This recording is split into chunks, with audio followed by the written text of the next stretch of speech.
ഞാൻ പറഞ്ഞു വന്നത്, അങ്ങനെ ഉസ്താദ് ഞങ്ങൾ ദർസിൽ ഒരുമിച്ച് പഠിച്ചു. പിന്നെ ഉസ്താദ് വേറെ വഴിക്ക്, ഞാൻ പൊട്ടച്ചിറ അൻവരിയ കോളേജിൽ പഠിക്കുകയാണ്.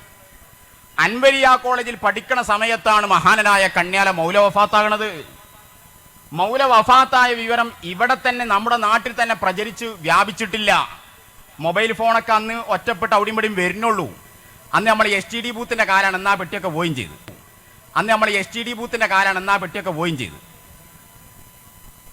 അങ്ങനെ വ്യാപിക്കാത്ത ആ സമയത്ത് വന്യരായ ഷെയ്ഖുന ഹാഫിദ് ഉസ്താദ് അന്ന് ഉത്തരാഞ്ചൽ ഷാ മൻസൂർ കാട്ടിൽ അവിടുത്തെ പ്രത്യേകമായ ഹൽവത്തിൽ ഒറ്റയ്ക്ക് കഴിഞ്ഞുകൂടുന്ന സമയമാണ്.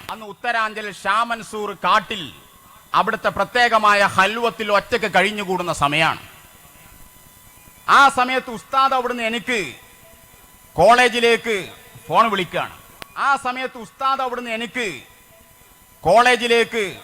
വിളിക്കുകയാണ്.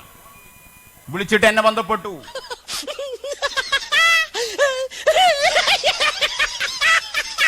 പെരിന്തൽമണ്ണ അടുത്തൊരു മഹാനില്ലേനിയോ.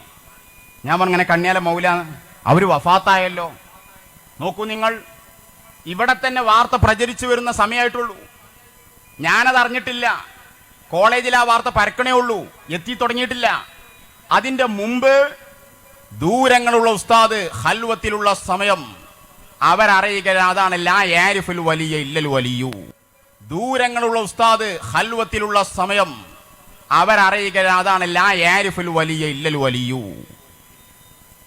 നോക്കൂ നിങ്ങൾ, ഇത് കേൾക്കുമ്പോൾ ചില ആൾക്കാർ പറയാം അതൊക്കെ ഒരു ബുടലാണ്,